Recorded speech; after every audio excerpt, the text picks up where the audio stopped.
একদিন এক ছাত্র খুব হতাশ হয়ে তার শিক্ষকের কাছে গেল। বলল, স্যার, আমার কিছুই ঠিক হচ্ছে না, মনে হচ্ছে আমি ব্যর্থ একজন মানুষ। শিক্ষক হেসে বলল, এসো এক কাপ চা খাই। তিনি দুইটা কাপ নিলেন, একটা সোনার আর একটা সিম্পল সিরামিকের। তারপর চা ডাললেন। ছাত্রটি স্বাভাবিকভাবেই সোনার কাপটি তুলে নিল। ঠিক তখনই শিক্ষক বললেন, দেখলে, সবাই চায় ভালো জিনিস, কিন্তু চা তো একই। কাপ বদলালেও চার তো স্বাদ কখনো তুমি বদলাতে পারবে না। ঠিক তেমনইভাবে তুমি কে, সেটা তোমার বাইরের আবরণে নয়, তোমার ভেতরের গুণে নির্ধারিত হয়। একদিন এক গরিব ছেলে গ্রামের পথে খালি পায়ে হাঁটছিল। রোদে পায়ের নিচে গরম হয়ে যাওয়া মাটি তাকে কষ্ট দিচ্ছিল। সে এক জায়গায় দাঁড়িয়ে আকাশের দিকে তাকিয়ে বলল, হে আল্লাহ, কেন আমি গরিব?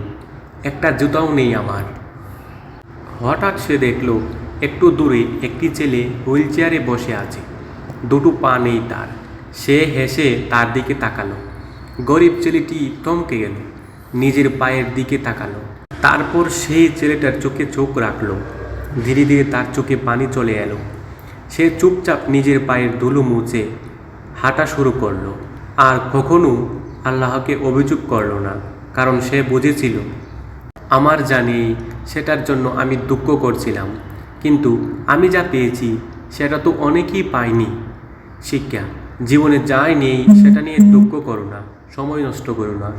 যা আছে সেটা নিয়ে এগিয়ে যাও, কারণ অনেকেই তোমার চেয়েও কম পায়।